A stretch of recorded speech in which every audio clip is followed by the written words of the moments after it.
Hey guys, what's up? And welcome to another episode of AEZ All Elite Zone, episode 15. We're talking everything wrestling, WWE, AEW, and anything else that's permanent here from a Canadian standpoint. So just want to introduce myself. I'm Matt, and we got Derek. What's up, Derek? What's up? And Connor. How's it going, buddy? It's going all right. It's been an eventful day. So, yeah. Good stuff. Well, I think for tonight, we maybe start off the show. WWE had another one of their Saudi Arabia shows, Crown Jewel. So maybe start, since we just had that on Saturday afternoon. Boys, if you had a chance to see it, see what your thoughts are, and see what you thought of the show. And do you think they're getting better? You know, with these shows personally, for a while, I thought it was a bit of a gimmick. But the fact, I think the shows are getting better. They're better produced. They're not so gimmicky. So yeah, what did you guys think, Derek? What did you think of the show? I thought the show was really good. I thought they did a really good job. Like I was talking about earlier with the whole main event thing. The Sami Zayn did a really good job. Yeah, Connor, did anything stand out for you? Even from some of the highlights? For me, it was Logan Paul winning the United States Championship. It's so ironic that they defended the United States Championship in Saudi Arabia. That's just, no, they don't do that, but I thought that was a really good match. Him and Rey Mysterio, that was one that stood out to me. I know a lot of people were upset about that, but since he's been in WWE, he's really done done very well from the people that he's won against. He looks like he's been going for years, but he's only been wrestling for just a few years. Roman Reigns in LA Knight was good. It's kind of predictable that LA Knight was not going to win. But, yeah, probably for me, the thing that stood out the most was Rey Mysterio and Logan Paul. Yeah, you know what, I would have to agree with you. And you know what, if you can't get mad at Logan Paul. Like you said, the guy wrestles and puts on a performance as good as anybody.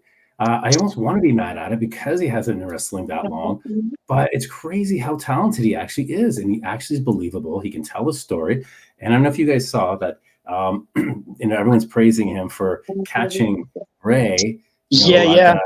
It was a botch move, and he could have really hurt himself, and he managed to catch him and bring him up, so it looked like it was still part of what was supposed to happen. So I thought that was great. I thought personally, I thought the match of the night was the first match, which was Rollins and McIntyre. As much as sometimes I'm tired of McIntyre, and I'm like, I'm tired, get a new gimmick, or just I'm done.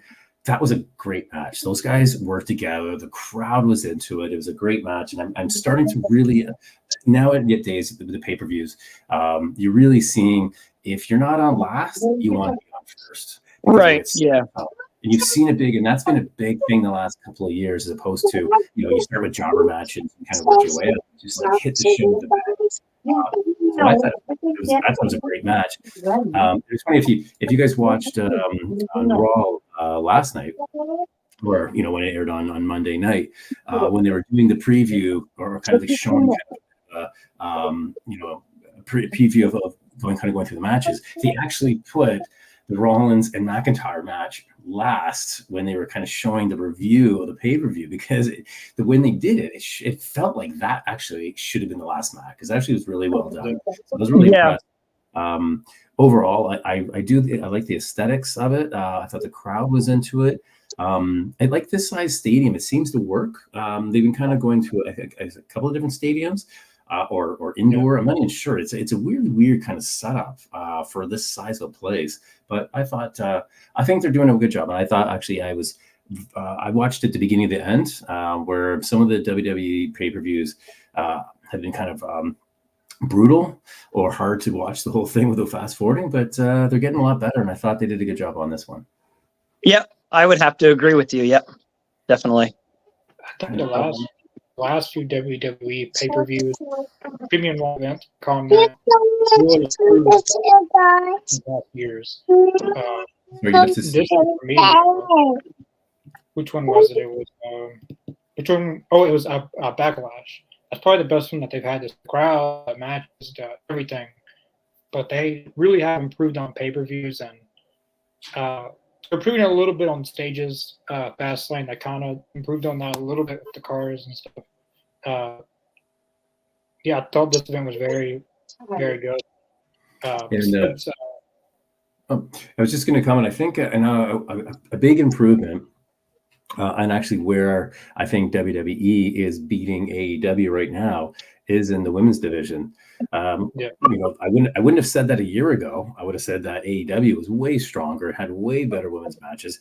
But again, they had that five. I forget what they call it. That Fatal 5 match. Yeah. I thought, you know, again, they've got some good powerhouses. They've got women, and that was my thing. I couldn't stand. I'm not about. I don't like the bimbo-y girls that just look hot and let's try and teach a hot girl wrestling. I love it. Now you can see it that these women are in there. They look like they're bodybuilders almost. These women are all strong. Yeah. Well, yeah, because it kind of reminds me back in the day of the whole like the China storyline. Yes. I kind of wish they would do that again with like even with Rita having like Rhea going up against men like China used to do back in the day. Have Rhea going up against men and see how she fares. You know, a man versus a woman match. I think I know what you're. I mean, I get your point. Right. I think they won't do it now because it'll take away, because there's a lot of strong women that are coming up that they don't need to do that. Like they had to do that with China, because if you look at some of the roster that China was against, she could destroy every woman. So you had to prove it. But now you have Rhea Ripley, who is kind of in that role because the way she's dressed, she's with Dom and the whole team. Because if you look at, there's Nia Jackson there who's bigger than her. Then this girl, like she's just she's also built, and then Shayna Baszler. So you've got women who can actually grapple and fight. So you don't need to put her against, because again, it's going to take away from the division. So if you just start putting that, just shows like, oh, what, the women aren't good enough to, you know. So I get what you're saying. Yeah, I get your point. Yep. So I think to the strength. So we might not have seen it so much back in the day if it was a really strong women's division when China was there, right? Which it wasn't. Yeah. Because like you said, it was a lot of fluff girls trying to be wrestlers, right? Like, I don't know about you guys, but I'm actually glad there's no more bra and panties matches. Like, I don't need to watch wrestling to watch that. That's not, you know, right. Not to steer away from like Lita.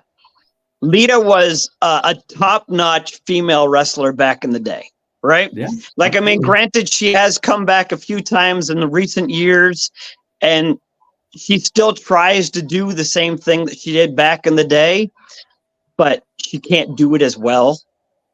Yeah, I mean, I followed Lita's storyline pretty much her entire career because I've been a big Hardys fan. I've been following Matt and Jeff Hardy their entire career, so I've kind of just followed along.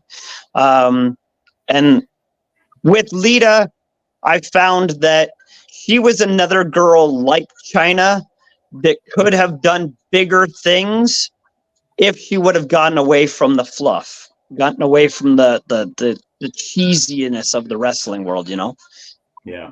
No, I agree. And I probably Tristan would say the same thing, right? Those, at least they had a chance to work together and had some really good matches. And exactly. Yeah.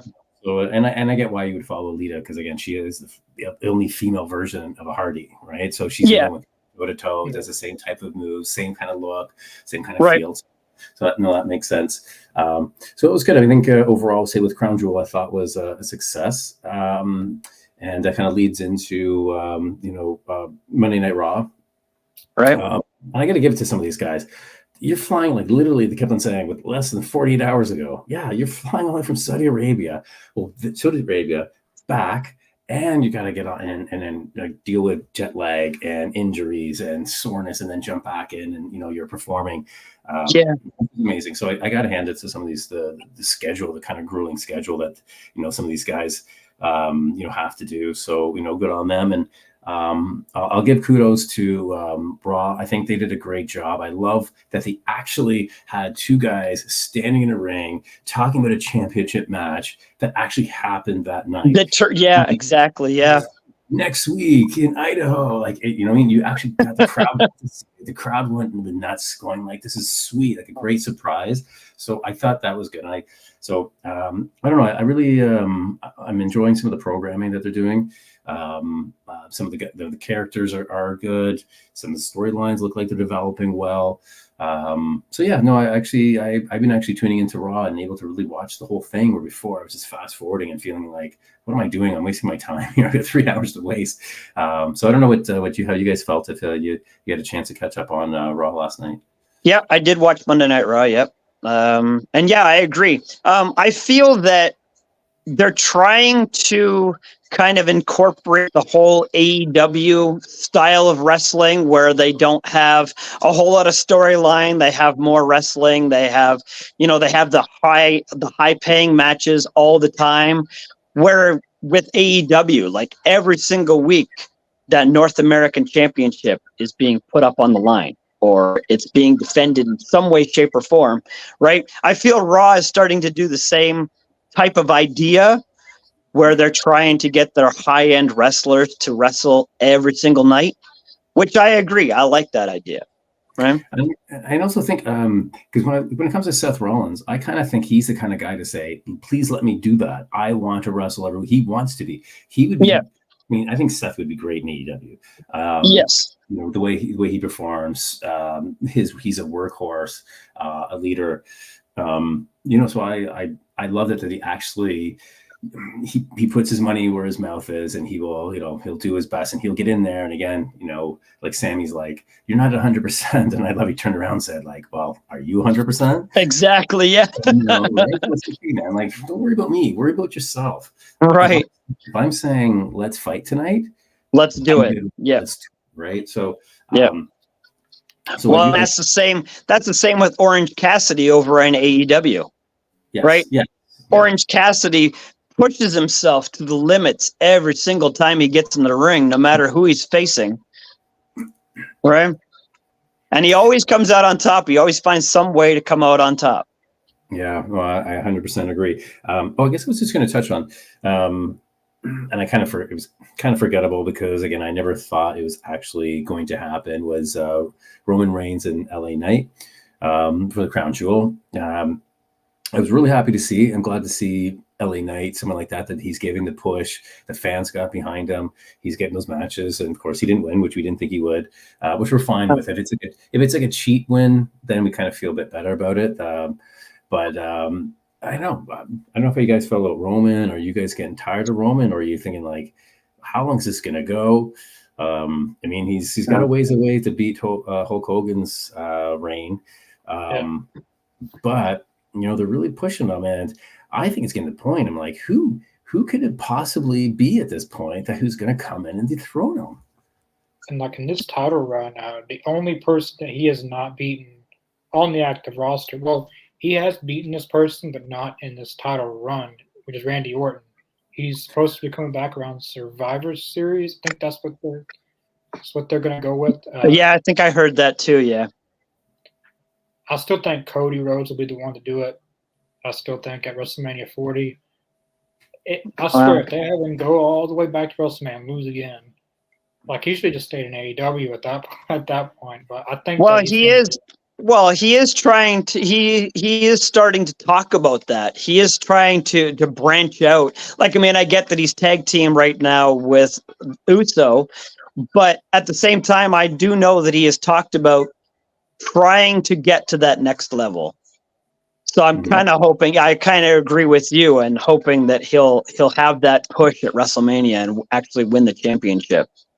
I think this run will be a lot better if him winning, because I feel like when at the Rumble last year, he should have started out at number 1, go all the way to 30, like him and Gunther, because like they were the last team to win. but Gunther was number 1 and Cody was number 30. Yeah. I like to see that same type of thing, but Cody, like he lost last year, he had to go through all these different obstacles this whole year to get back to Roman. Yeah, that's true. Oh, I think a great match, and I can see that they're really building up. Like Connor, you brought up Gunther. They're building up. He's the longest reigning Intercontinental Champion. He's had some great matches. I think it'd be a great match. I think Roman and him, that'd be a really good match. You've got these two ring generals, two long-time champions, egos, huge egos. You've got your team behind you. It's like, you've got Imperium, versus the Bloodline. It's like heel versus heel. I think that'd be a really good, that'd be a really good Survivor Series. I don't think it'll happen, but again, something else.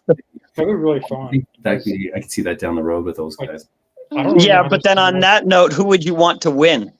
Who would you want to come out on top? Do a draw.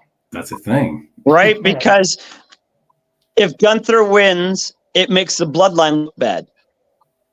But then if Roman wins, it makes Gunther and his Imperium look like crap.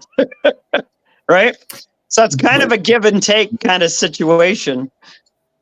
But at least it heightens Imperium up to that level, right? Yeah, I guess that's true. Yeah, that's true.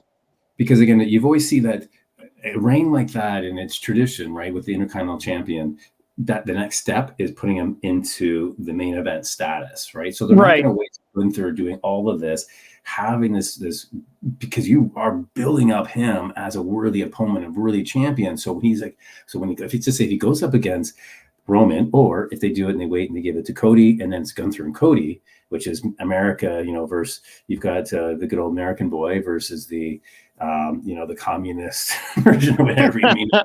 Yeah, I get what you're saying. Yeah.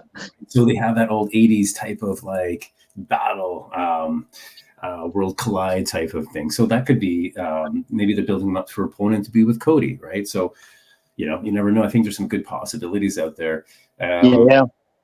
But I mean, I don't know. I don't think LA Knight is ready to be a heavyweight champion, but I could see them throwing it on. I think he could challenge Logan Paul, say and start with a U.S. championship, or if you want to put him in a program with Gunther and have him go for the Intercontinental. I can see that first before moving him to actually winning. But I thought it was it's a good step in terms of building his character by having him at least go against Roman at a pay-per-view. Yeah, I agree with that. What do you guys think about Roman Reigns calling him the Redneck Rock? LA Knight. He called LA Knight that? Yeah, he called LA Knight that. Yeah. Before the pay-per-view, he come out and he's like, yeah, you remind me of The Rock, but the Redneck Rock. I was like... I can see it. Like, I mean, yes, he does kind of come off a little rock-ish from back in the day, but to call him a redneck, that's, kind of rude. But at the same time, it's Roman Reigns. It's funny because I've heard the combination where people have compared and said LA Knight is a combination of Stone Cold Steve Austin and The Rock. Right. And he's even said like, well, I grew up on that. So if it's kind of in there, that's kind of natural of what I've watched and absorbed from wrestling over that time period. And I've added it to my character, right? So it's almost like he's paying homage to what he loved in the era he loved so much. So it'll be interesting to see what they take him now. Yeah, definitely. I may have to cut out in a few minutes. I got to take my girls and put them to bed, unfortunately. Yeah, yeah, no problem. We can, Connor, if you, we can head over to AEW if you want to pull up. We can talk about some of our thoughts on some of the shows there, and if there's what we think of some of the storylines and characters, and where do we think it's going. But if last week Dynamite, if you've got up, you want to maybe refresh my memory on some of the matches they did. This was a first-time match ever.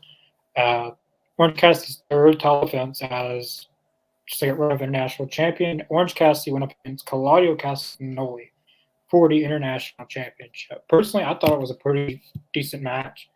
but it's kind of the same thing every week. Orange Cassidy opens the show, he wins the match, and wins with the same move. Like it's the same. It's the roll up. Like he starts the show, wins, roll up, wins, like the same thing. But I thought it was pretty good. Yeah, I've mentioned this before on the show. I got to give it to him. Like, look, he's Orange Cassidy. He's a great performer. Again, he's a workhorse. He's had some funny stuff. He's had some innovative stuff, different stuff, entertaining. But you're right. It's kind of that.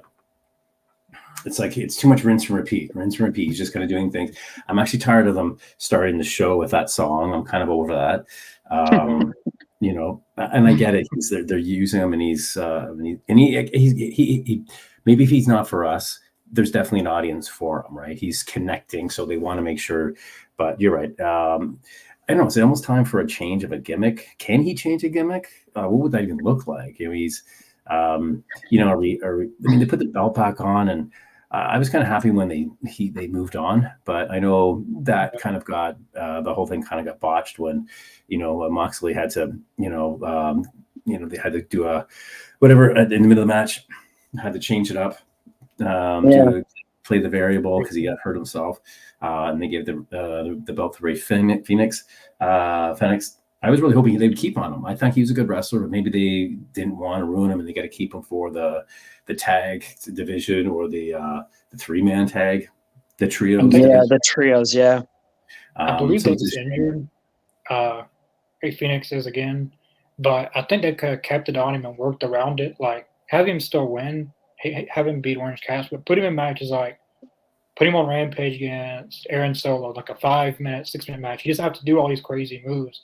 And then by the time at Full Gear, if you wanted to, I think Mox is going to win it back at Full Gear probably. He's probably going to. I think it would be smart for him to do that, yeah. But I would have done Ray Phoenix versus Orange Cassidy versus John Moxley, triple threat. Then you could have Moxley win it back. Besides having to do the hot potato thing, it kind of feels like going from Ray Phoenix to Orange Cassidy to Moxley to. But yeah, I would have kept it on him too. I'm finding, I don't know if you guys are finding, I'm finding in AEW right now, there's always just teams just randomly start fighting each other, where you've got the BBC comes out one week's are superheroes heels, and then the next week in the battle, I mean, are they kind of babyface? Are they, you know, and I'm finding, and it's just like, okay, so what are those guys doing there? Well, why are they coming out now? And it's almost like they're trying. I don't know if it's one storyline or mixing 3 storylines. There's all these weird crossovers and kind of. Yeah, it's a lot of flip flop. Yeah, I agree. You're right. And that's what I'm trying to find. I'm like, where are they going with it? You know, are they going like if you take the Bloodline for example, like that was a very clear storyline, right? You knew who they were, the way it was built. You knew why they were jumping in on guys. So I'm just kind of finding, and then it's like, Bryan Danielson, are you with the team? Are you not with the team? Is Moxley? So it just kind of feels like the guys come together when they want to, and then they just whenever they want to.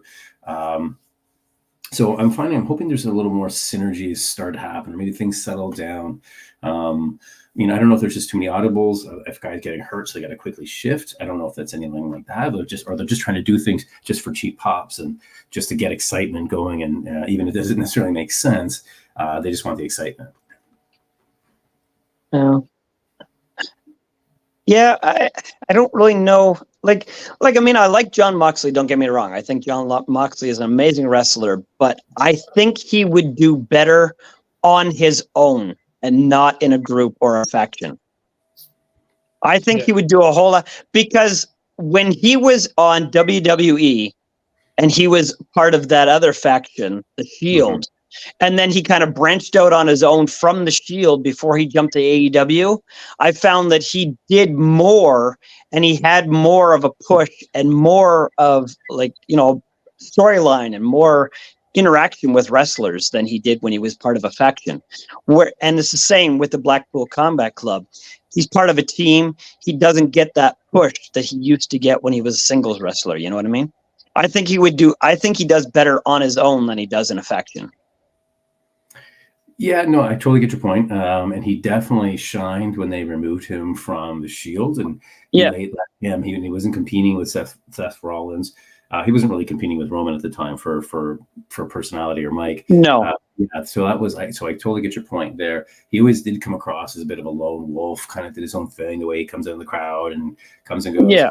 I am getting I know he's a great performer. I am getting a little bit tired of the same kind of spiel. I'm getting tired of the same blood. Like, the overuse of blood. And I've mentioned this before. I'm like, look, I love blood, but you don't need it every week. Keep it, not everyone needs to be busting out blood all the time every week. Like, keep it so it's a little bit special, right? Like at a pay-per-view or something, like instead of every single night. Yeah. Right. We don't keep on bringing out the thumbtacks. Don't keep on bringing out the barbed wire bats. Like, this is not EC. It's not ECW. Like, we don't need all that all the time. Keep it. It's special stuff. Keep like the oh my god type of move, feeling to a match. Not like, oh, here it is. Everyone needs to feel that they need to have a dozen tacks in their back to prove themselves. Like, I don't want to see that. Right. So you're right. So maybe it's time that they kind of switch things up, and maybe Mox does go on his own, or I mean, if they're going to keep them together, then maybe they should be have a trios title, right? And maybe a true faction, give it to them. And I think there's a lot of opportunity with the trios belts to move them around, because again, I can see that there's some good groups and factions that are going, and I think that there's a lot of movement. And I guess that's why they're bringing in the Ring of Honor 3-man tag belts as well, right? It seems more than ever there's actually a storyline or available for a lot of guys to be able to hold those titles as the trios. Yeah. Okay, guys, I really have to go. I'm sorry, but I gotta go. Anyway, see you no problem. Have a good night. See you guys. Good Cheers. luck. Thanks. Bye. Speaking of trios, so going to that, it's the ROH 6-man belts. Hangman and the Young Bucks versus Brian Cage and Gates of Agony. I believe they're called the Mobile Embassy. I believe that's their faction name. This was a pretty good match. So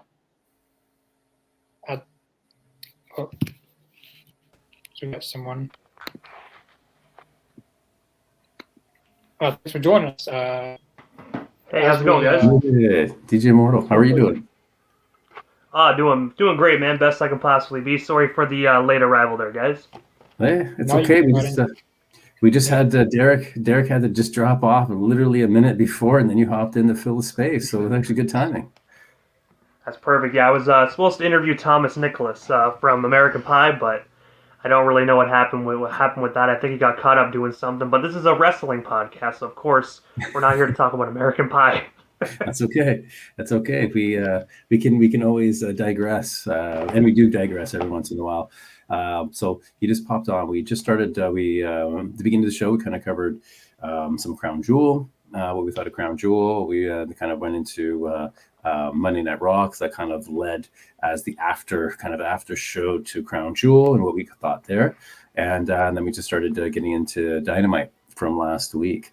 So, which I'm not sure if you had a chance to catch up on Dynamite from last week, but we're just talking about the trios championship match. So, go ahead, Connor, if you want to continue what you were saying. Yeah, we're talking about trios. We're going to the ROH 6-man belts. It was Mobile Embassy versus the Elite, the Hung Bucks, whatever they're called. I thought it was a pretty decent match. I don't understand why they did certain things. Like, why did they put the belts on the Young Bucks and Hangman to just lose them? Because they really didn't even defend them one time, really. I can't remember if they did. If they did, maybe it was on Rampage or something. I don't remember. But they put them back on the Mobile Embassy. I know it kind of shifted into the Hangman and Swerve feud, but I thought it was a pretty decent match. Yeah, it was a good match, and I actually really like those guys. The Mogul Embassy, I forget what the tag what their names are, but they're awesome. I think they're big, scary dudes. They're strong guys. I do kind of finding lately that AEW seems to be switching belts quickly for some reason, and that's kind of irritating. I like a little longevity or reason for change, not just to appease and throw belts on a group for 2 weeks and then they lose it. I just don't really see the benefit of that, and I don't even see like Ring of Honor. Again, keep it keep some of the products separate. Again, the Bucks and Hangman are AEW. The belts are going to be shown in AEW. I think it's good that they put them back and then have them really for the show. Have it for the Ring of Honor show instead of just kind of like throwing around the AEW ring and kind of losing its like what it's I don't know, its essence. It kind of loses its essence by just having it randomly on Collision or Dynamite, as opposed to keeping some of these matches on Ring of Honor's telecast. I agree with you, man. Honestly, I miss the old ROH days. Honestly, I know like this AEW, but the old ROH days, man. When Kevin Owens was Kevin Steen, and Seth Rollins was actually in the mix, and you had Bryan Danielson. Just so many amazing wrestlers. I miss those days. I am happy that TK, like in a sense, revived it and kind of brought his own twist to it. But I really do agree with you, man, that you should keep the brands separate. It definitely makes sense to do that. So I don't know if you. Sorry, Connor. Just a kind of do a comparison. So kind of, I don't know if you guys see this. Do you remember when WWE started having ECW? So they bought it and they would have like ECW, even though it's still WWE presents. It was an independent, and that kind of feels that to me. What AEW is doing to Ring of Honor is what WWE did too when they bought ECW. Like it's still its own brand, but it doesn't have that essence. It doesn't have the rawness of the gritty. It doesn't have like the roots of what it came from and what it stood for. Right? It became like, hey, a corporate entity just bought this cool thing, and now we're going to shine it up and put it back in your faces and say it's still the same product, which we know it's not. So I don't know if you guys kind of see that similarity or not. I actually do, man. Even if you actually view the Ring of Honor website, like the official website, like bunny ears, I have to say, because it's not really the same website as it was before it got bought out. They still have the Honor Club subscription, which is really weird to me. Like, I mean, but they look like they actually have not actually updated it.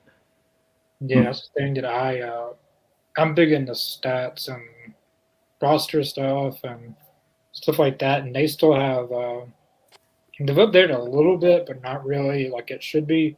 But they got Chris Jericho on the roster, and he's really never in. He was on there one time with their pay-per-view. He went against. Yeah, I definitely agree with that. The Chris Jericho aspect of things. It's weird that he's actually on. Well, I'll say Danhausen cursed someone. But I was smelling my shirt because I had a bonfire today.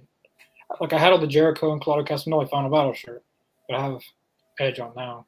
Yeah, that was really the only time that he was on ROH, and FTR is still on there, and a lot of people who are not even on there. Like they should be putting guys like Eddie Kingston, like people who are on there primarily, not. And I get what you're saying. ECW, like I thought that New Era of ROH was pretty good at first. They had the Claudio and Eddie Kingston feud and the Kingdom and Top Flight, but after a few months, it just became dark, basically, into a twist with kind of like ECW when we bought it. It was pretty good at first. Like they kind of kept that vibe, but after quite a bit of time, they moved it out of the Hammerstein Ballroom. They put it. It was taped before and after SmackDown. It was just not ECW. It was a watered down version of ECW. Like I remember when ROH, I used to throw the streamers when someone would come out, and they would like. There's none of that really anymore. I don't know. I think there needs to be a very very big shift in the ROH. Whatever their what is the goal for this? Like, what is your long term? I agree. I agree. It's almost like if don't make it the ugly stepchild or stepsister to the AEW. It needs its own character. There's a lot of history there. It has that indie feel, and that's the charm it had. And people love that, and I think it's missing that. Kind of like people are excited with the whole with Impact going back to TNA. Like there's actually a lot of excitement about that, going back to that roots, back to the original. So I think we might start to see that, right? We've talked about it in other shows, the rise of the indie scene. So to pull out Ring of Honor away from that indie feel, I don't think is a good thing, especially now. People are jonesing for that. They like that. They like the alternative to the big shows of AEW and WWE. So we'll see what happens. We'll see, like you said, what's the end goal here? Who are you trying to build up as your Ring of Honor stars? You can't just swap them in and just use it as the training ground for your AEW guys. It has to have its own feel, his own champions. Build them up, keep them there, bring them over at special occasions, but don't make it just like a Claudio. I never really understood why you made Claudio the Ring of Honor champion for that long. Yeah. I never really got that. Their own roster with their own people. Like, I think they could sign Matt Cardona exclusively to ROH, and he would be a good guy to be the champion. Like, I think they need some. I don't know. Maybe some of the guys that they're not going to renew their contracts, maybe convert it to an ROH contract. Which they have a lot of guys they're using that's not really under contract. So why not just put them on ROH? Athena's really the only person who's really primarily on there, and that's pretty sad that you have to have. You only have one person that's carrying the show. I agree. What other match do you have? What's came after the trios match? Next, this was kind of a lot of people's down point in the episode. Tony Khan has a huge announcement. Everyone, this is going to be huge. This is going to be out. This is going to be the biggest moment in the company's history. The only thing that was huge to Tony, I guess, was we got a ticket announcement for All In, which we already knew was coming. For some reason, it needed to be on TV. I don't know. You could have put that on social media or just put that on Rampage. You didn't need that big of a damn excitement.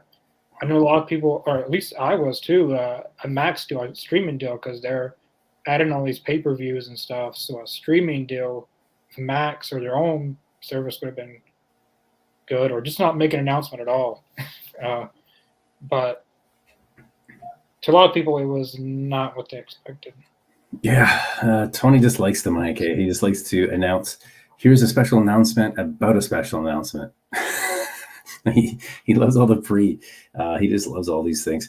I don't know. Do you feel with the EW, do you think they're trying to grow too quickly?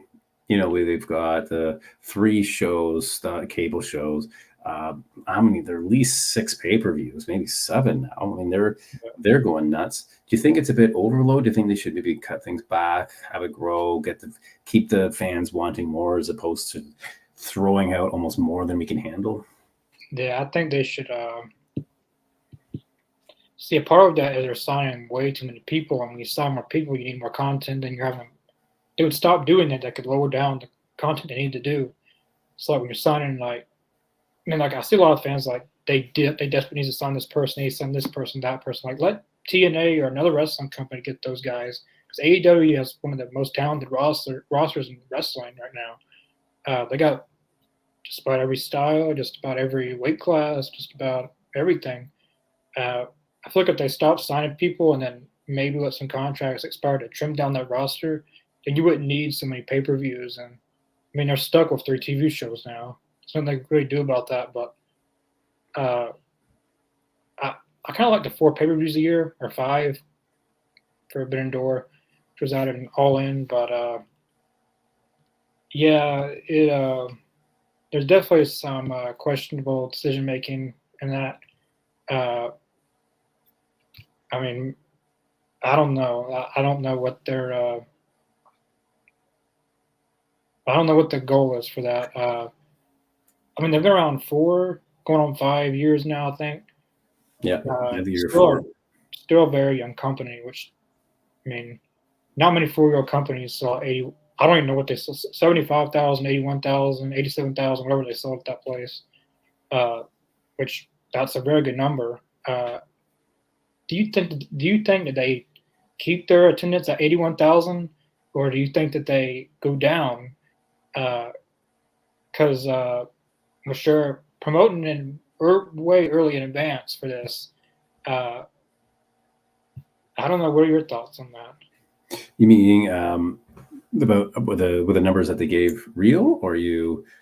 I'm saying, like, do you think that they'll? I'm just gonna say 75,000 was there. 'Cause that's what the UK government is saying. Do you think they'll they'll top that, or they'll go down, or? That's a good question. I think depends on how they build it up. They've at least the show was done well, so people saw that. And I mean, it did have that appeal. Like, oh my God, for this first time. I think they're going to keep that kind of crowd, that size, if they keep doing it at spots that say AW isn't normally at. Right, the fact that it was in London, it was like the first time that it was in London, so it had that kind of special, as opposed to if they just threw it in a stadium in, like, I don't know, Los Angeles, because again, or Chicago, put in the stadium, right? People are like, well, yeah, we see it all the time. It's always here. So you do have to keep it special. You do definitely need some a draw, right? So I think they did really well this year with that, but they definitely, I mean, they could. What I don't like is the pay-per-view the next week after the big show. That to me, and he's already scheduled. He said he's going to do it again. I don't know why. Why do you want it to the week after? Why not spread it apart, build it up? At least 2 weeks apart. Yeah, at least 2 or 3 weeks.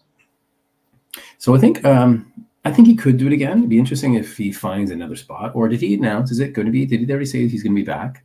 Wembley Stadium. They're going to be back Wembley Stadium. So they just need to, I think, this one now they have to top it, right? So what kind of specialized matches are they going to have? Are they going to be able to have a steel cage match? Something it needs something to kind of top this one for sure. Something a little special that they didn't see at this show. Which they will have Edge for if no injuries or anything happens. They'll have Edge for All In 3 technically, but technically 2 for AEW. But the next match was the Kenny Omega and Chris Jericho versus 2.0. I guess they're still called that, Daddy Magic and Angelo Parker. I still call them Matt Lee and Jeff Parker. They probably hate that, but that's how I know them as. This was basically a squash match. Wasn't very a long match. Jericho and Kenny Omega picked up the win. They've been losing a lot here lately, both of them. Kenny Omega beat Kyle Fletcher a week or two ago, but Jericho's been losing a lot of matches here lately. I thought it was a pretty decent match. First time Jericho went against his fellow JAS members, 2.0. I thought it was a pretty decent match. Wasn't too special or anything, but it was good to see Omega and Jericho pick up a win. Yeah, the under the Golden Jets name, right?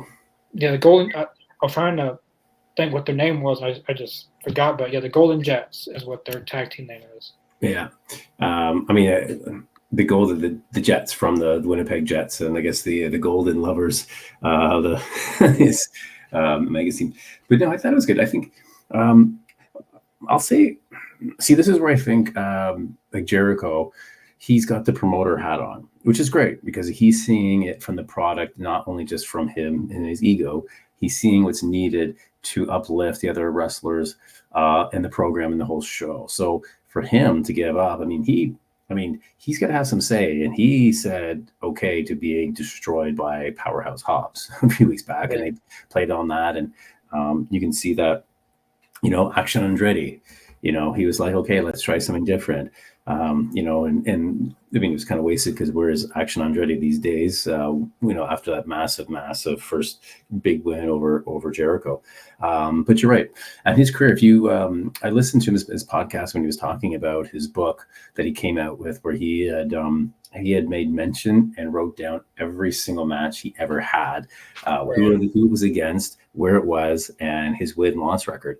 And his entire career, he was literally at 1550. His whole career. Wow. Right. So he's the kind of guy that he's willing to lose for the sake of the storyline and for the sake of the event and for the spectacle. And he's managed to be like a Triple Crown champion. He's won champions in 3 different promotions.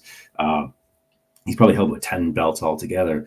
That is, I think, it's great when you say someone's like, hey, I got a 50-50 record. And they didn't. Because that just shows that they're not just going into business in themselves, that they actually care about the storylines and the business.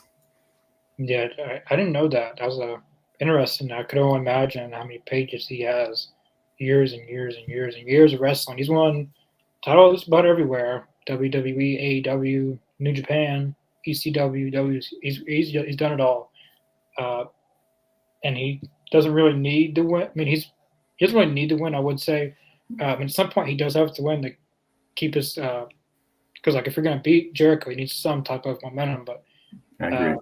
But Hobbs is someone I'm glad that he put over a little bit, because Hobbs is the future of AEW. I could see him being, I don't know how many years, but potentially being the AEW World Champion in the future. I don't know whenever that'll be. But yeah, I really think that he's putting over a lot of talent. And I don't know what they're doing with Action Andretti. I know he's on Rampage getting beat up by Miro. I mean, your first night on AEW to beat Chris Jericho, that's a pretty big accomplishment. I feel like he should be somewhere involved in the programming. Maybe not a big, huge push, but something. Because how many people has beaten Chris Jericho the first night on TV? Like this is the guy who beat Stone Cold and The Rock. Beat Stone Cold and The Rock in the same night, like both of them back to back. Not many people can say that. Yeah, that was a pretty good match. The next match we got is for the AEW Women's Championship. We have Hikaru Shida versus Willow Nightingale. This was a pretty decent match. I feel like it was a little bit off towards the end. I don't know what was going on. But overall, the match is pretty decent. But what do you think, Matt? It's tough. Anybody who goes up against Nightingale automatically becomes a heel because what you kind of heard that, right? So Sheeta's good, but I don't like. I was kind of disappointed when they put the title back on her, and I was like, why? Yeah. Like, you just come back, and then she again. There's a lot of history with her. She is a great performer. I just think you need to. There's so many other characters you could put the belt on right now to build it up. Like I don't know what's going on with Britt Baker, for example. There's Paige, or Serena. What's her name? Serena. Serena Deeb. Soraya. Sorry, yeah. Soraya. You had the belt on her again for 2 weeks.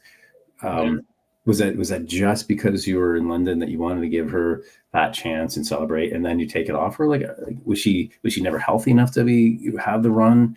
Like that kind of stuff that irritated me. And then they put it back on Sheeta. Like we've already been there, done that. I think it's time for a new champion, a new storyline, something else behind the belt. We need a character, we need a voice, and that's what's missing right now. I think. I didn't like that decision at all. Like that 200th episode, I think it was 200th episode. They did that. I did not like that episode at all, because they went back to Orange Cassidy as champion, and they went back to Sheeta. Like I like both those, Orange Cassidy and Sheeta, but we've already seen it. I don't want to see it again. Like we've already done it, been there, done that. We'll do it again in the future. I thought they should have kept it on Saraya a little bit longer, because I agree. Essentially, she is the biggest name in the women's division. Like if you go out the street and say, "Who do you know?" They probably come more knowing Saraya. Not to discredit anyone else like Toni Storm or anyone else, but she has the name value. And like you said, like did they just do it because they're in London? I mean, if you did that, that was kind of stupid a little bit, but. Which they got a good reaction out of it. I thought they should have kept it on until at least the end of the year, or have her lose to Jamie Hayter when she's back, because that was the original plan for All In, Jamie Hayter and Saraya. Yeah, and I could see why they would do that for sure. That would be good. Yeah, they definitely should have kept on Saraya longer. So those are two. Yeah, the Orange Cassidy title change back, that irritated me, and the Sheeta title back. If you're going to put the titles back on, give us a new version of them. Give us like a heel version, a different character, so we're not like, it's not like, oh, back to the same thing. And I like Toni Storm. Yeah, because Toni Storm's got she's basically a whole new wrestler. With their timeless Toni, kind of like that. They should have done something a little bit differently. I wouldn't have done that altogether. I would have just kept it on Saraya. But the entire women's division right now is just not being booked good, I feel like. I agree. I think I it's know a lot of people blame it on injuries, but the show has to go on. You still have talented women to book strongly. It's just you got to book them. Will look great on TV. You can't just throw them out there with no opportunities. yeah, it's funny. Years ago, I used to complain that there's too much storyline and not enough wrestling. Now there's like it's all wrestling, and I'm like, where's the storyline? Where's my build up? Where's the significance of this match? Like, why am I invested in this match? What is going to come? Um, you know, and don't just throw in. Oh, this person hasn't wrestled in a while. Okay, we'll throw you in for this match. Okay, and then they're gone again. Like, if you're bringing guys up or girls up, give a bit of a run. Give a reason why you're bringing them up. Don't just say, "Hey, I feel sorry," or "Oh, you haven't been on." Okay, it's like throwing your buddy a bone. Okay, yeah, we'll put you in here. All of a sudden, you've got a championship match. Where have you been the last 8 months, right? So that kind of stuff kind of it kind of reminds me of when you hear about the WCW days when the programming was so behind the scenes, nobody knew what was going on. The show was starting in 10 minutes. Yeah. Okay, you just go up. Okay, well, now you go on. You're going to fight this guy. It kind of feels a bit of that. It might not be, but that's the way it kind of starting to feel to me because some things just don't make sense. But that's what happens when you've got a giant roster.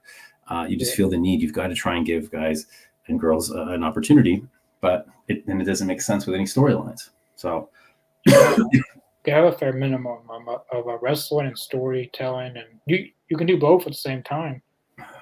You just gotta have a fair minimum. You can't just do one thing and then try to do the other. It all has to blend together. Everything has to go together. But I thought the match was pretty decent. After that match, we got Toni Storm did her little thing, and then Sheeta came out and did that, and then whatever all that was supposed to be.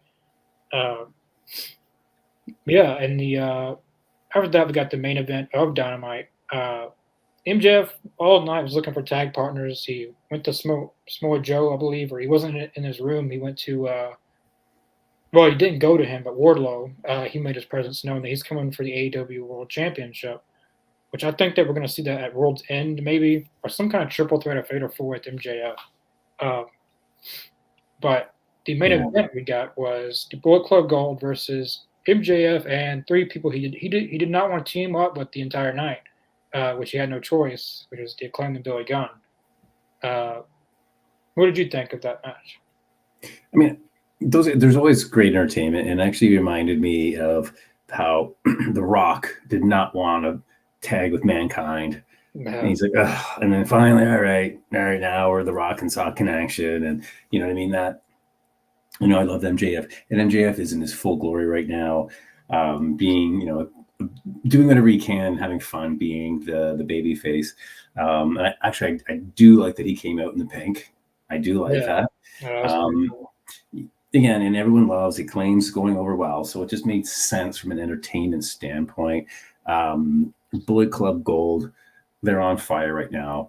They're all good, strong characters. They're all showcased well. It's a good little bad boy group, so it all fits. And I'm actually really looking. I'm looking forward to seeing what they do with Jay White. The fact that they have him walking around the belts, I kind of like it. I kind of like the look. So I wouldn't be mad if they did that. I just keep on, just like everyone else when it comes to MJF. They're and again, this might have all been all new storylines because of Adam Cole, right? I mean, I think it was supposed to maybe have gone a different direction, but now with Adam Cole out, they're maybe keeping him babyface longer than what originally the plan was. It'd be really interesting to see what was the original plan. I mean, I love the addition of Roderick Strong's character, and I love the whole like the instead of music, and it's so annoying. So I like what they're doing there. I wonder how long it's going to last with MJF as a baby face. Like, he's going to go back, which is interesting with who is actually the devil, right? So that's also interesting. That's a lot of what people are talking about.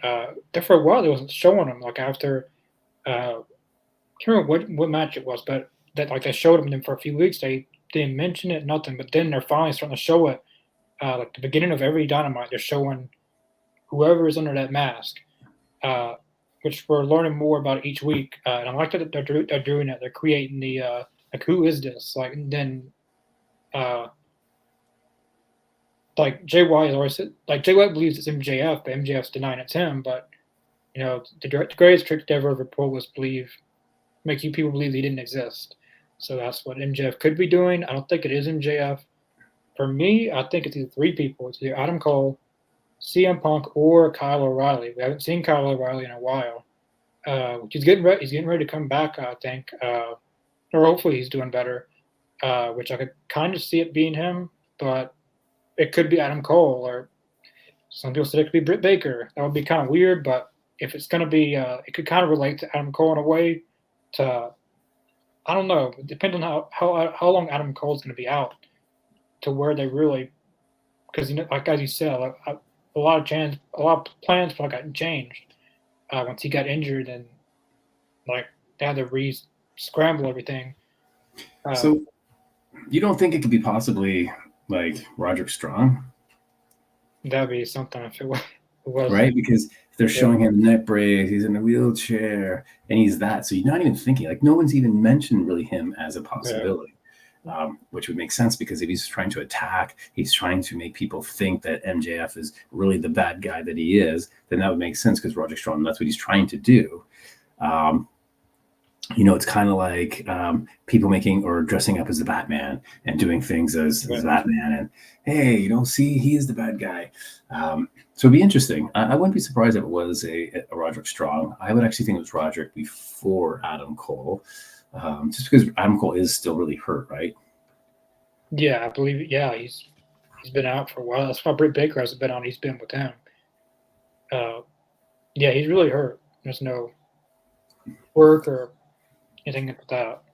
So, see, that's why it makes me think that it's not Adam Cole, because you're trying to introduce this character that there's like almost like introducing every week, and you're giving it to a guy who's not fully recovered and not 100% when he's going to be back. So that's tough to work with a storyline if you don't really know 100% when the guy is coming back, or he's going to be able to go full force, because you've got this storyline. You want to know who's underneath. It's got to come to fruition sooner than later.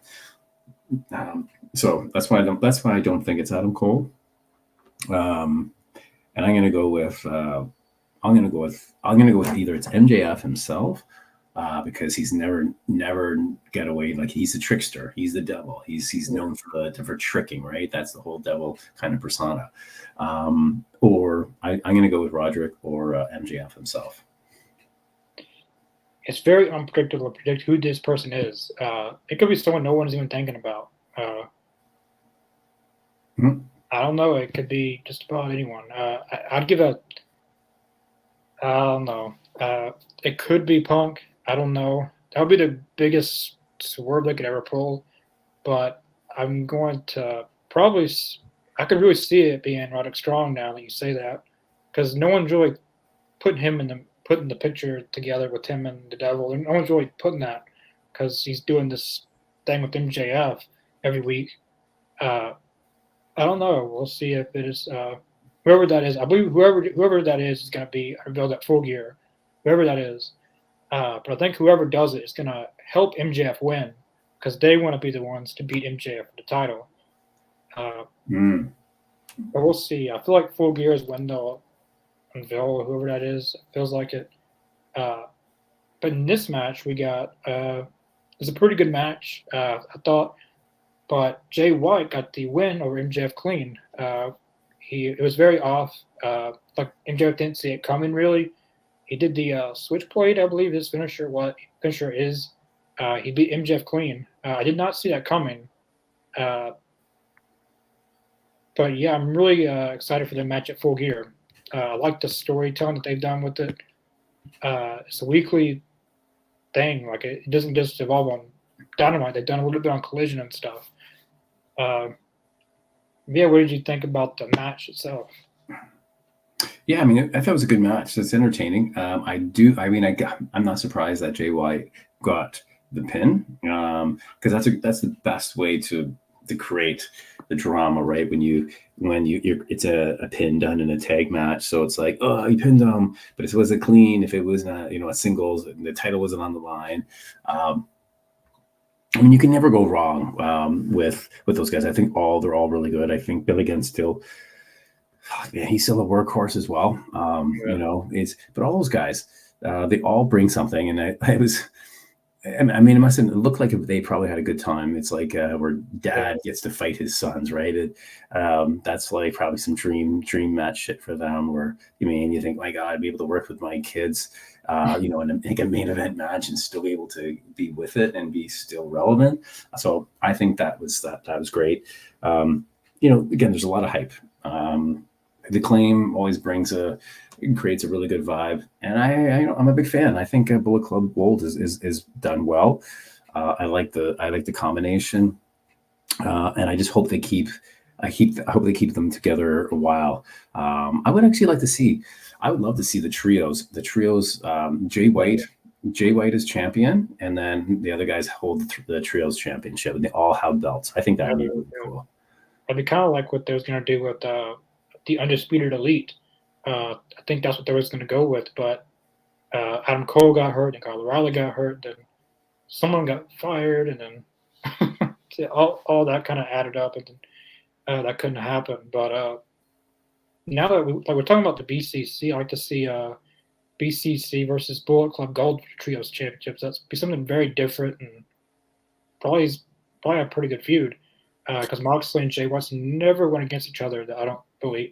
If they did, it was New Japan, but I don't really keep up New Japan, so I wouldn't know that.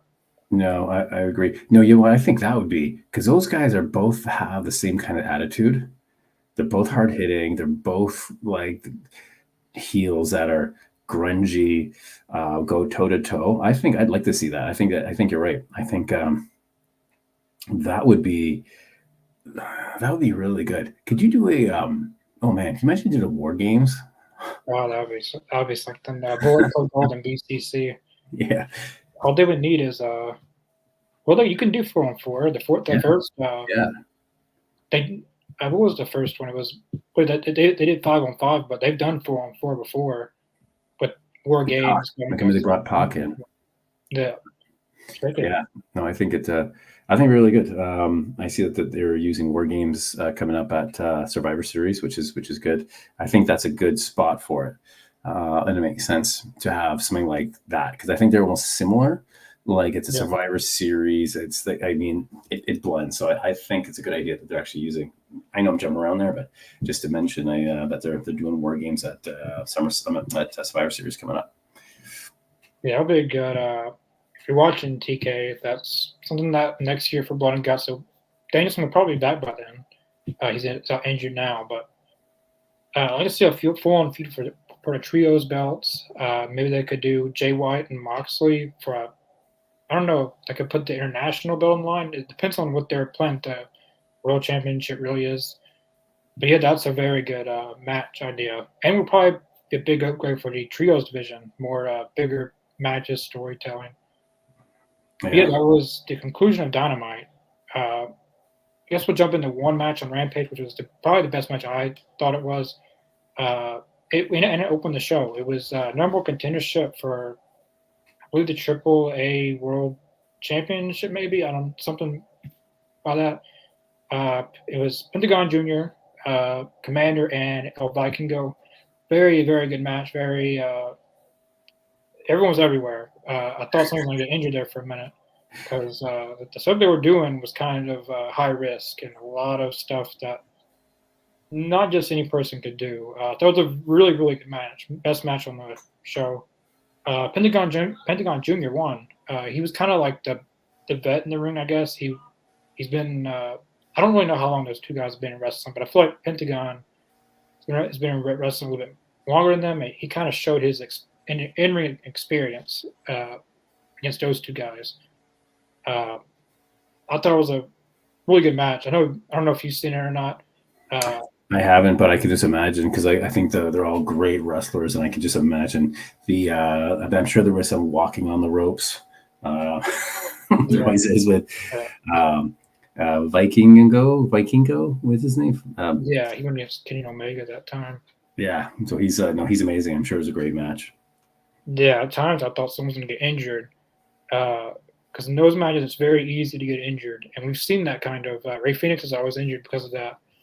But yeah, I won't go into all the other matches on Rampage. That's really the only primarily one. That Collision, we have Sting. Was he on? No, we started with AR Fox and Swerve Strickland. They announced this match on Down, I believe. And these two guys haven't really encountered each other since they kicked him out of the group. And it's kind of like before All In, I believe, like going right into All In. And they didn't really build on any of that. So Collision, we got AR Fox and Swerve Strickland. It was a really, really good match. I like how they opened the show with Collision, like to start off with the promos and stuff. And then right when Swerve was going into his, AR Fox jumped in and started beating him up. And then they was doing the pyro while they were coming out. So I thought that was pretty cool. That the pyro was going, they were beating each other up on stage. So it's too bad. I really like those. It was too bad that whatever had happened, that AR Fox couldn't travel, and they had to do that whole thing storyline and kick him out. Again, that was one of those things. I'm like, really? This is like 2 weeks in, and I thought he was a good fit. I thought it was a great storyline. I think they should have done some other kind of reason. Like he got hurt and was able to go. But keep him. I thought like they had an opportunity for them to build a character, a new heel character. So it's too bad that they didn't let that go. Yeah, they really rushed out. Some say that he lied about his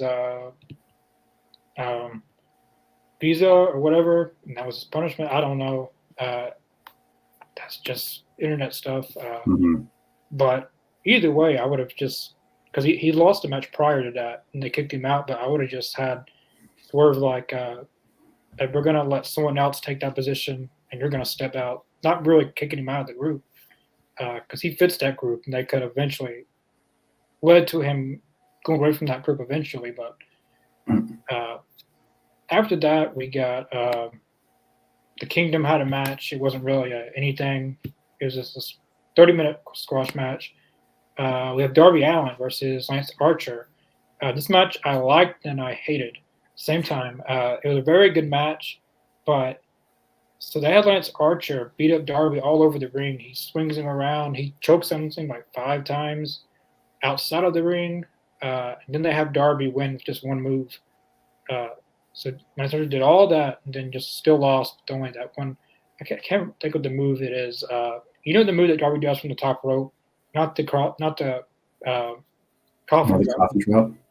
Not the coffin drop, but the one he does, kind of like a Canadian Destroyer, but on the top rope. He does sometimes. What is the move? Well, he did one move, and then that was it. Like Lance Archer's a 7-foot tall guy. You'd think he'd be able to kick out in no time, but they had Darby just win with one move. I thought was, which they always have a problem with booking the big men in AEW. I feel like Lance Archer, Brian Cage, and the list could go on. And then after the match, they have Jake the Snake was in ring. Forgot to mention Jake the Snake. He is Lance Archer's manager. After the match, he brings out the Righteousness, who are on Ring of Honor. Looks like they're going to be pairing Lance Archer and the Righteousness together as a trio, maybe. Then Lance Archer finishes the job and does his finisher on Darby. What is your? I like.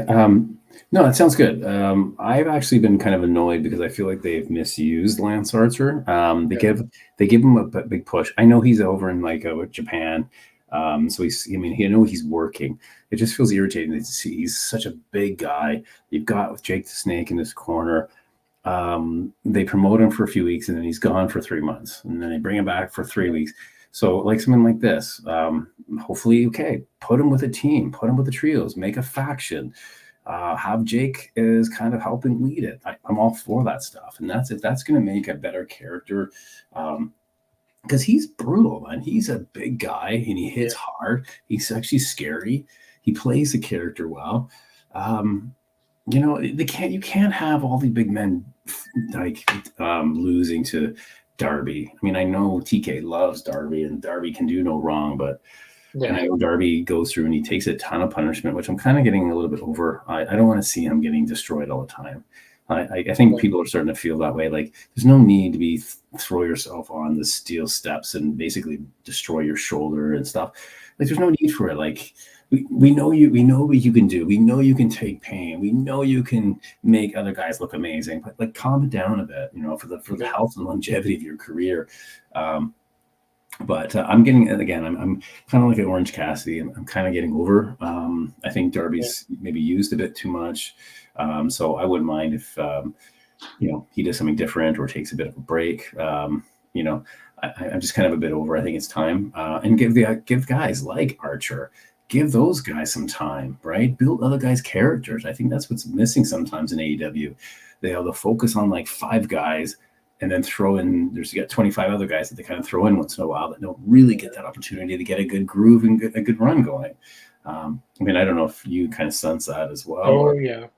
I it's a Darby, Orange Cassidy, Sheeta, Moxley, BCC. Yes, it's those same core guys that they're always pushing. Like, if you're not in that core, you're not getting, like, you'll be brought to that level and you'll lose. You'll be out for 3 months and you'll come back and then you'll lose again and we'll see you in 3 months.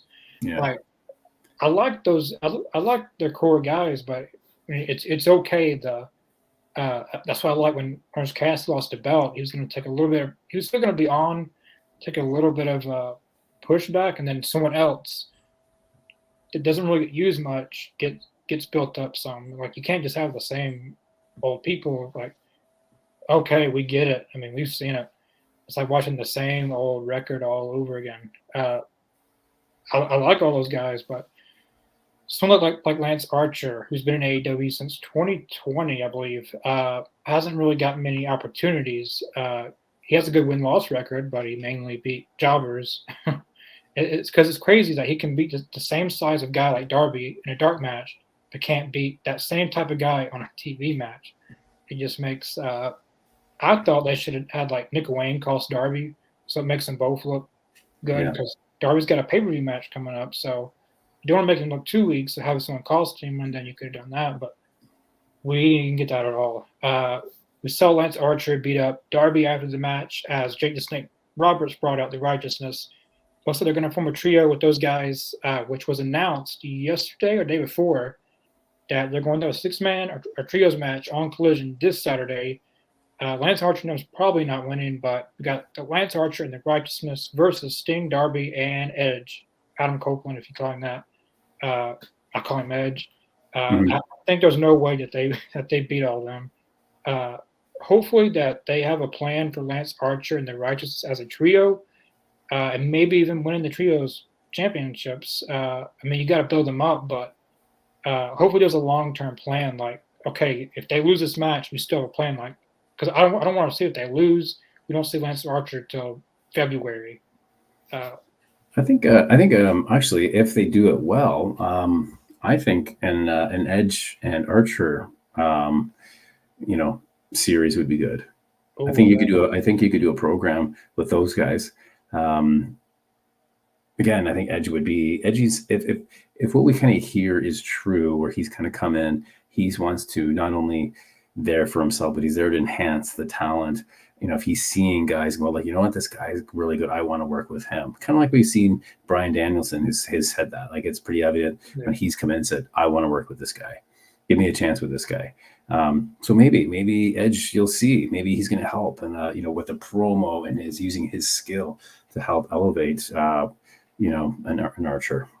You never know. I'm glad that Lance Archer's getting used 2 weeks in a row, but hopefully he'll get used beyond that.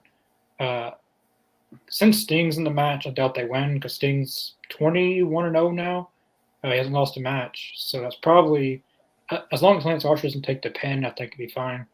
Hopefully they'll have a plan for that, like after that. But I'm really excited for that match either way. That's seeing Sting, Darby, and Edge team up's kind of iconic.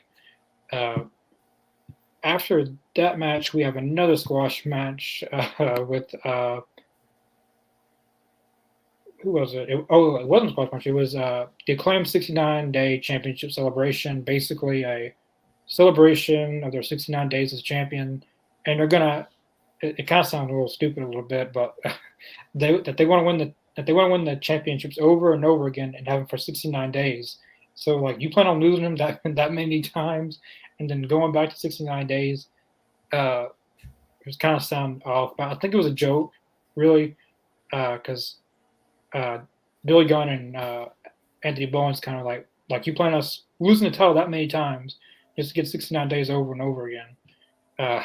But we ended up getting a trios championship match out of that with the Dalton Castle coming out and the boys defending them going against the Acclaimed for the trios championships. It's a very quick match.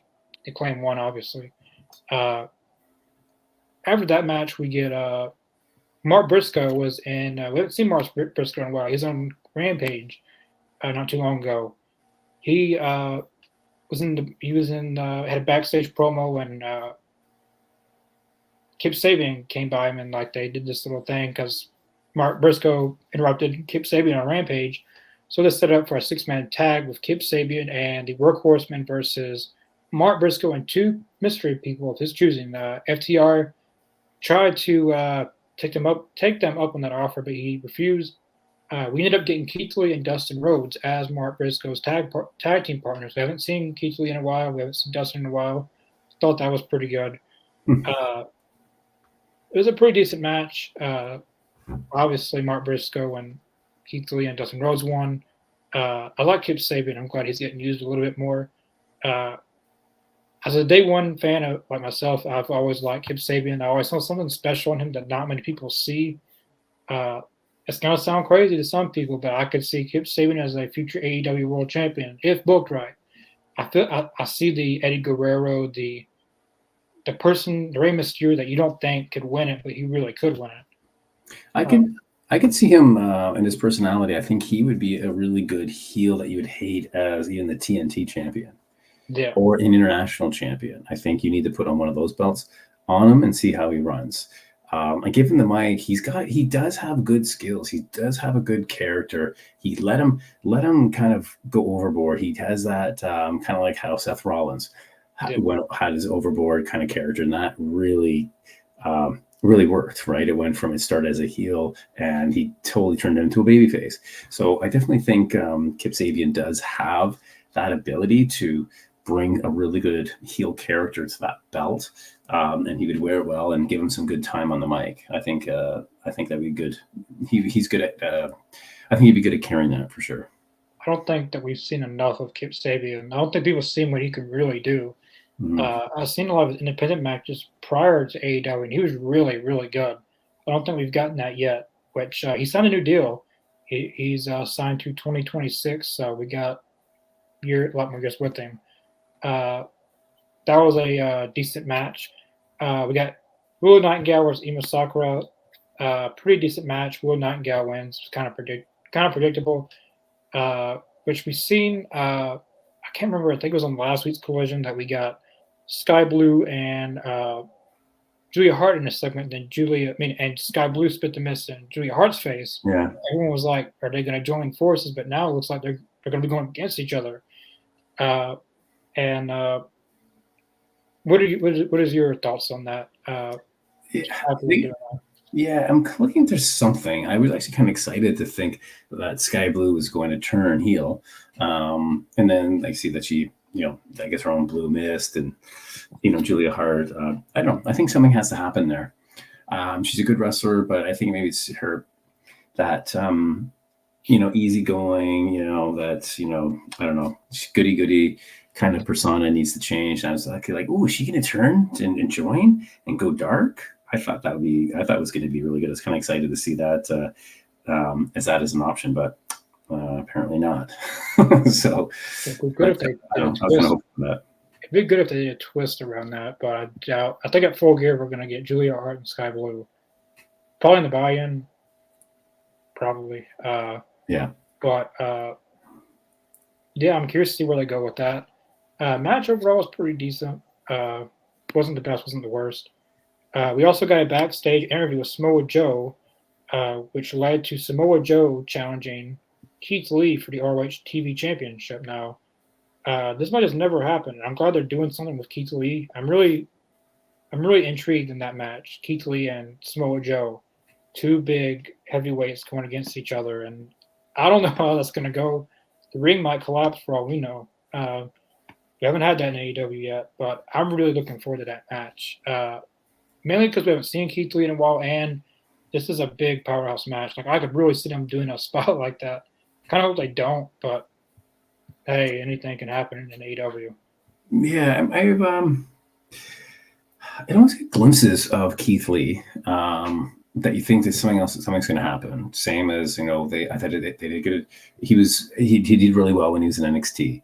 And then they brought him up to the main roster, and then that fizzled out, and then they tried to rebrand him as Bearcat, whatever, and then he was like, no, I'm not having it, and then comes over to AEW, and then there's some promising storylines there, and then he kind of fades out, and then he kind of comes back, and it's almost like they don't really know what to do with him, even though he's a good powerhouse guy. So hopefully maybe they start putting him back in and getting some regular matches and build up his character again, because they kind of just let him fizzle out.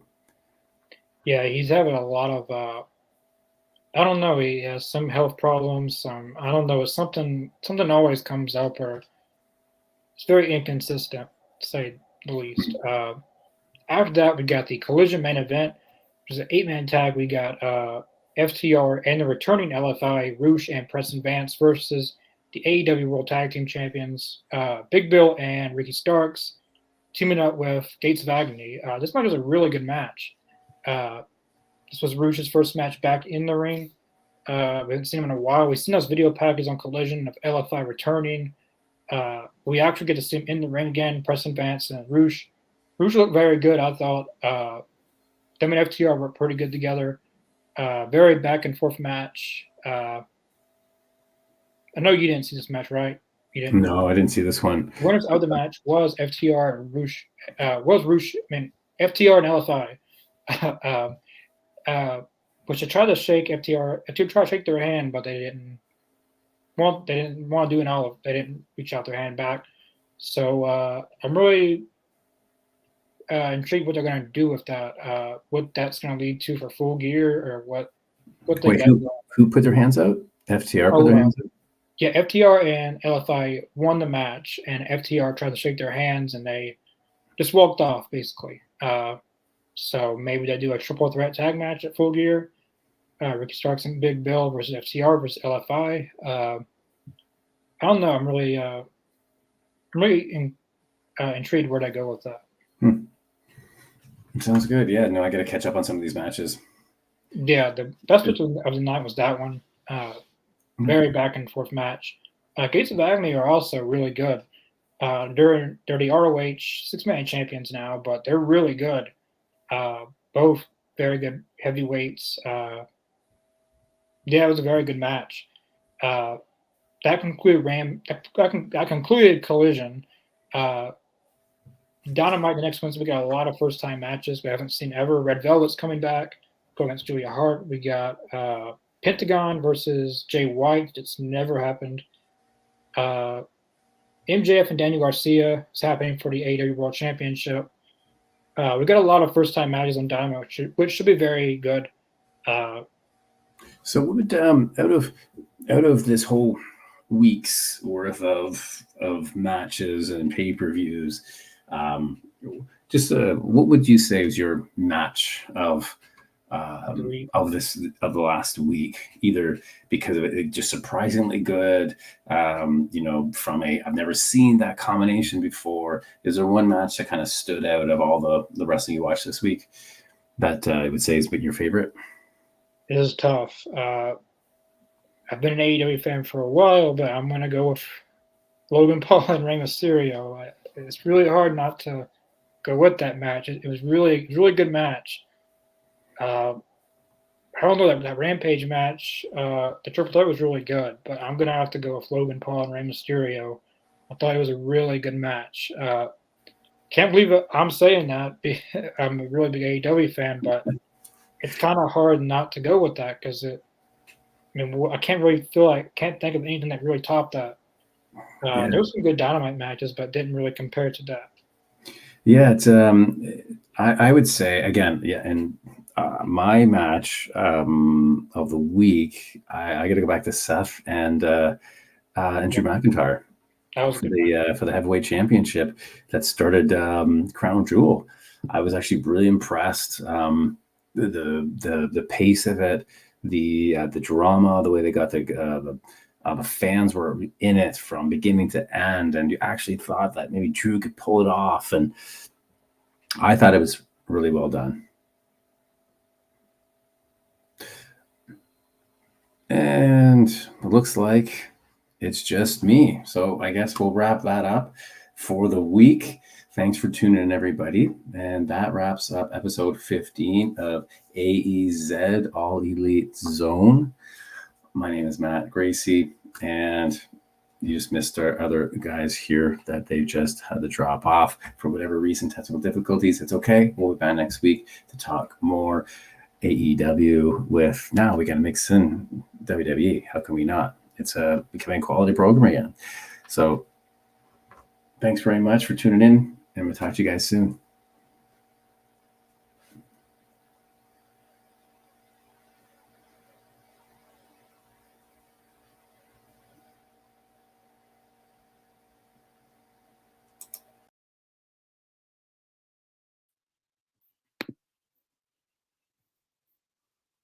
No.